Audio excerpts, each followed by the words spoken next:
morning, everyone.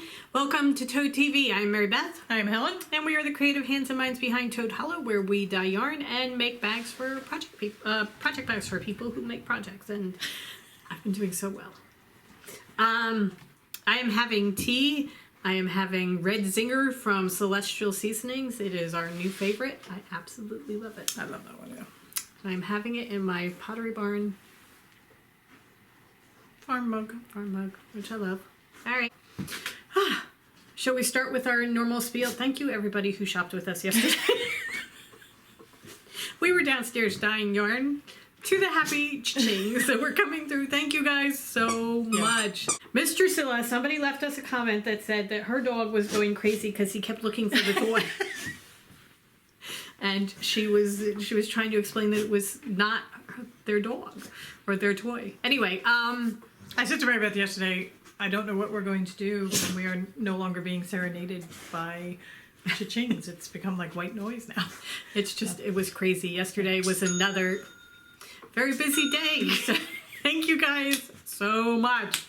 All right.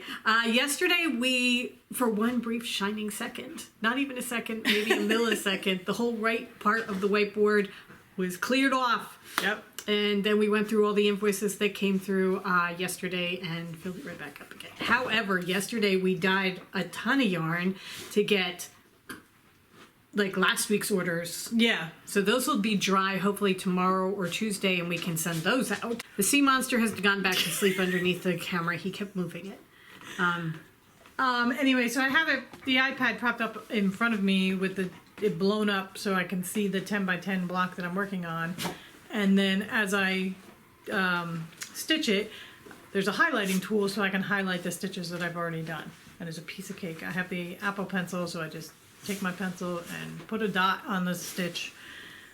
So thank you very much, Shayna. I didn't have to worry about trying to figure out how to get the pattern keeper transferred over or transfer it anything to like a that, Kindle and use the device I'm not used to. I love my iPad. I use it all the time. And the good notes I can use for planners. We can just use it for a whole bunch of other different things.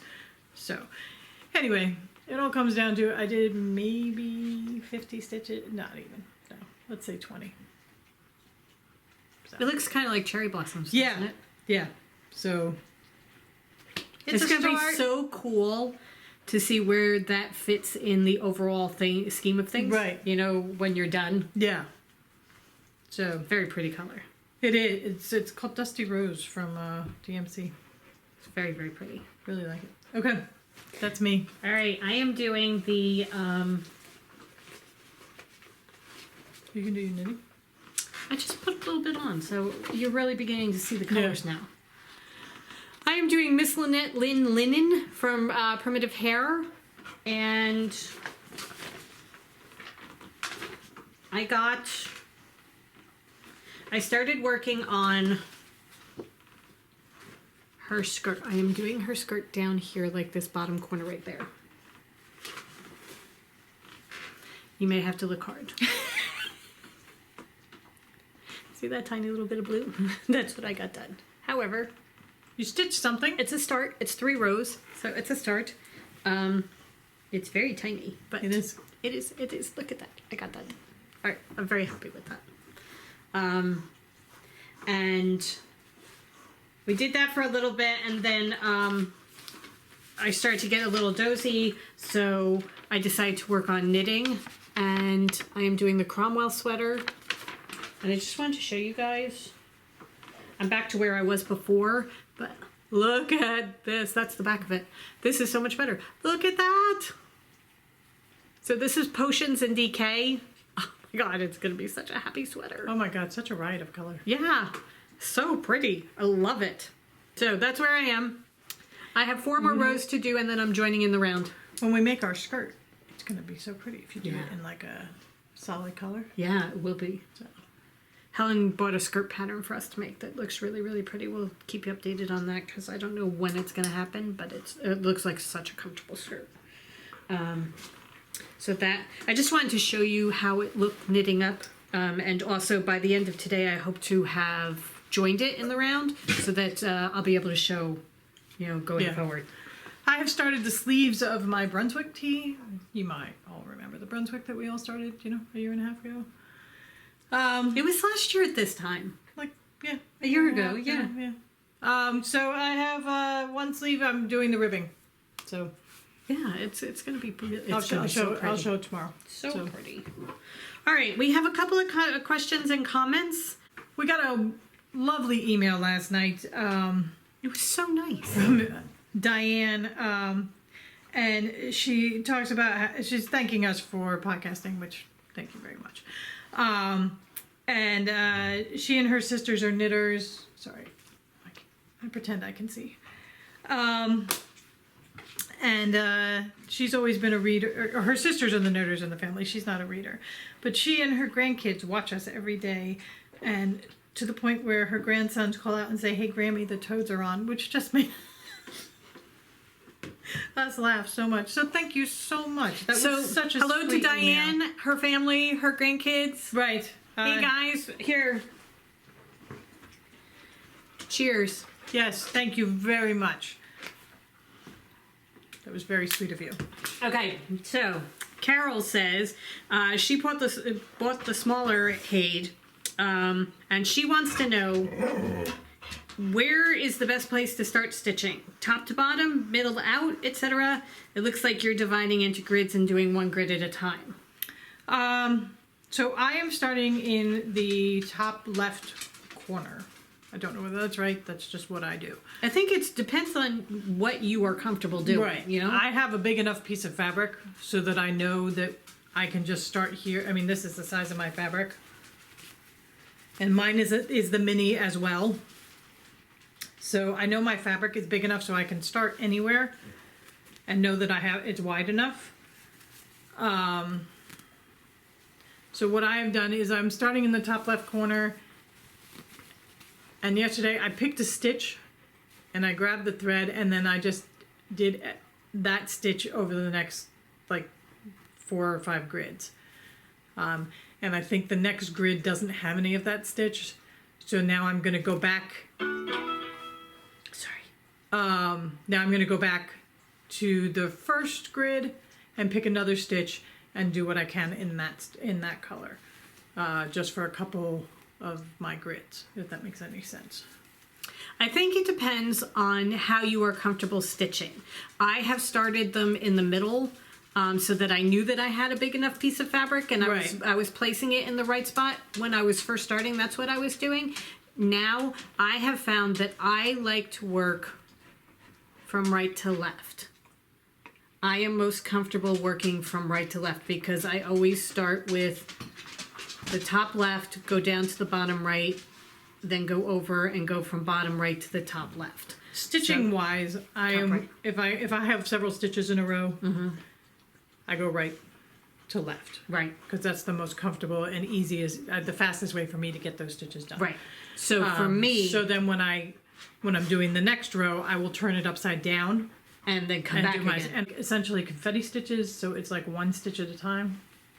So it doesn't really make a difference. It's not like I have a row of all the same Right. stitches. So what I was going to say was, for mine, I like to work from right to left, but in order to line mine up, because I have a piece of fabric that I'm trying to fit it onto, and I am not sure how big mine is going to be. So in order to fit it on for me, what I did was I started in the bottom left-hand corner, but as Helen said, I turned it upside down, so now I'm working from right to left. And then I'm just turning my pattern as I go, and I will go back and forth to do her skirt. I have a feeling I'm going to have plenty of room because that's half her skirt or a third of her skirt, and Oh, is that just you done all the way to here? yeah. Oh God, she's gonna be small. So see, I have done from here, that corner there, to the beginning of the pink, that little bit there, and that's that big. So that I'm really, I know she's going to fit in. Do you know, we went to a retreat last year that the Primitive Hair was at, and she had a whole bunch of her samples, and they looked huge. So we just went in thinking that they're going to be huge, but she obviously must knit her samples Right. much bigger. Yeah, because this says that it's going to be 8.35 centimeters by 21.41 centimeters. And I thought, everything I measured, it's going to be like 4 by 9 or something like that. So I'm like, this fabric is going to be big enough. But thinking I had that in the back of my mind that her pieces were so much bigger that I wanted to make sure I had enough. So actually what I think I'm going to be able to do is I'm probably going to be able to get all 4 of the fabric The characters. characters on one piece. I'll be able to get them all on the gray polka dot. However, the whole point is, It all depends on what you're comfortable with. yes, how are you comfortable doing it? Some people do start in the middle to make sure that the thing is placed properly I was going to say, I on think their the fabric. biggest thing is are you sure about your fabric size? Yeah. If you are not sure about your fabric size, start in the middle so then you know going out that you've got enough room. But if you don't have concerns, if you're working on a big enough piece of fabric that it can just go anywhere, then start where you're comfortable. And I started about an inch in and then counted over the stitches to get where I needed to start. Yeah. Okay. I went, I'm going to start here. Yeah. I sometimes do that if I have a big enough piece. All right. Mary Ellen says, love you two ladies. It's now the 2nd of May and I've yet to stitch for Stitch Mania, maybe tomorrow. So we just got started yesterday. Right. Really. Again, it's supposed to be what makes you happy, so don't get stressed out about it. I have way too much other things to stress out about. I know, they're really. Joanne says she can't wait for the new bag. We're the only vendors that she's visited so far. I really hope you got to visit some more. She misses being outside at the fairgrounds, but her bad back may not have allowed her this year. We would love to be there right now. Yeah. We had a wonderful, wonderful time last year and talking to everybody. It was really, really nice. But I have to tell you, if we have to do it by virtual festival, we're okay with the way this one turned out. So we're good. Also, I was going to say something. Oh, I know that the Maryland site crashed fairly early on yesterday. But if you guys go to their website, their Facebook page, they're putting up links on their Facebook page as much as they can. They're trying very, very hard. Everybody's learning how to do this. Right. So if you go to their Facebook page, they're trying to get links up. I know they had a playlist of all the people who had videos. Also, if you scroll through the Facebook page, the vendors are all posting on the Facebook page, so you can get as much of the experience as possible. Kudos to the people that are putting this together, because this is a beast of a thing to do, and everybody's learning how to do it, right? And go with the new way. So, and I think it's working out really, really well. Yeah. Because people who would not have been able to come otherwise actually get to come and see some of the things that are there. And I love the idea of people doing virtual booths tours. Yeah, I think going forward, that even if Mary Beth and I are going to be physically at a show the week before, we'll do the virtual tour for everybody who can't make it or who want to get a preview of what we're bringing with us. Also, when we can do a virtual thing, we can show you all the colors. We do not bring all our colors to our shows. We make a decision as to what we think will sell at that particular time, and then...